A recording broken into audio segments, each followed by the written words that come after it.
امریکہ میں Donald Trump کے ساتھ اور ایسا کیا ہوا اس کے بعد کہ ان کو ڈپلومیٹک کیبل بھیجنی پڑی فوراً پاکستان، انہیں فلائی کر کے پاکستان آنا پڑا، اور میٹنگ میں عمران خان صاحب اور نیشنل سیکیورٹی کمیٹی کو انہوں نے سجیسٹ کیا کہ اس واقعے پر ایک ڈی مارچ بھیجنا چاہیے، جو عام زبان میں ایک پروٹیسٹ بھیجنا چاہیے، ایک شکایت بھیجنی چاہیے، ایک قلعہ بھیجنا چاہیے کہ پاکستان کے اندرونی معاملات میں ان ڈپلومیٹک آبجیکشنیبل لینگویج نہیں یوز ہونی چاہیے۔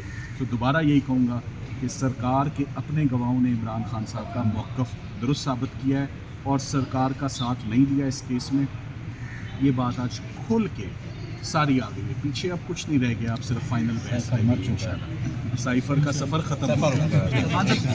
یہ تھے سلمان صاحب جو بتا رہے تھے کہ آج جو السلام علیکم، آج کی سماعت کے حوالے سے کیا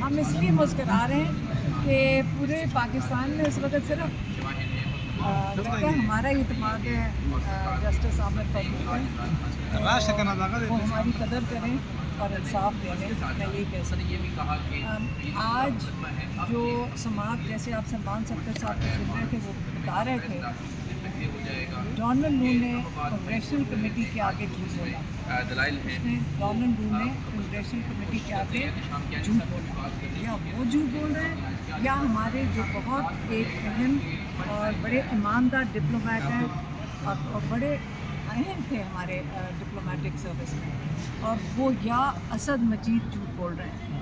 یہ فیصلہ ان کو کرنے کی ضرورت نہیں۔ اگر آپ یہاں کیس کو سنتے تو آپ کو پتہ چلتا کہ جو ان کی سٹیٹمنٹس آ رہی ہیں، یہ کوئی اس میں میں کوئی ڈاؤٹ نہیں رہے گا کہ یہ جو سائفر کیس ہے یہ ادھر ہی 1-2 دن میں ختم ہو جائے گا، جس پہ 10 سال کی اور آپ کو غداری کے چارجز لگائے ہوئے وہ تو میرے خیال میں دفن ہو جائیں گے، جیسے آپ کو سلمان صفدر نے بتایا۔ لیکن جو بہت اہم چیز ہے ڈونلڈ لو، جس کو بچانے کے لیے یہ کیس کیا گیا ہے، اور دوسرا جو ادھر پاکستان میں ہے جنرل باجوہ، جن کو یہ میسج بھیجا گیا تھا، اور جتنے سائفر کی کاپیاں 9 کاپیاں انہوں نے سلمان صفدر نے ایک گواہ نے بتایا کہ 9 کاپیاں گئی تھی سائفر کی، پوچھے کہ کتنی واپس آئی ہیں۔ صرف عمران خان اور شاہ محمود کو آپ نے قید دے دی 10 سال کی، جو باقی کاپی ہے جنرل باجوہ کی کاپی واپس آئی ہے۔ یہ تو انہوں نے جرا اگر کرنے دیتے ٹرائل کورٹ میں تو سلمان صفدر یہ بھی پوچھ لیتے کہ جنرل باجوہ کی کاپی کدھر ہے، جن کو یہ میسج بھیجا گیا تھا۔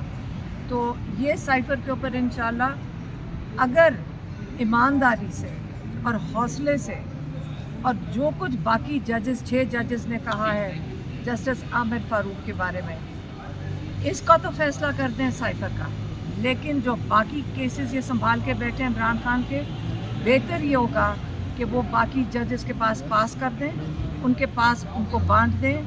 ان کا کوئی جواز نہیں اب بنتا کہ باقی کیسز عمران خان کے سائفر کے علاوہ کوئی کیس سنیں، تو اس سے بہتر ہوگا بانٹ دیں اور جلد بانٹ دیں تاکہ ساتھ ساتھ باقی بھی کیس سنے جائیں۔ میڈم یہ بتائیے گا کہ کیا آپ سمجھتی ہیں کہ جو عمران خان کے خلاف فیصلے کی گئی ہیں وہ کسی دباؤ کا نتیجہ تھے؟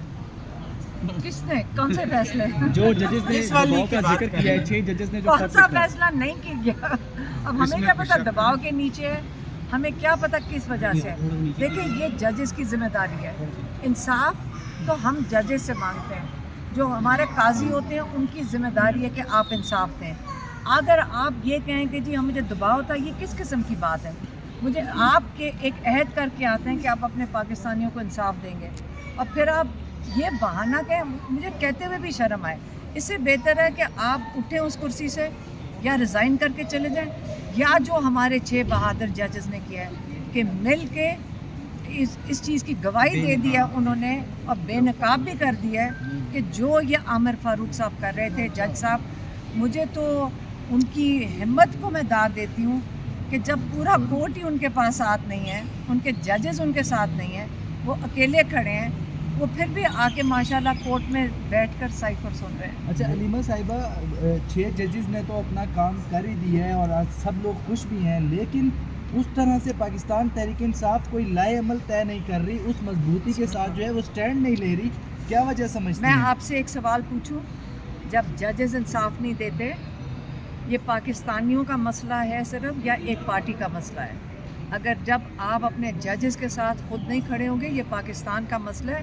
کل آپ اور میں، ہم سب نے ان ججز کے سامنے جانا ہے.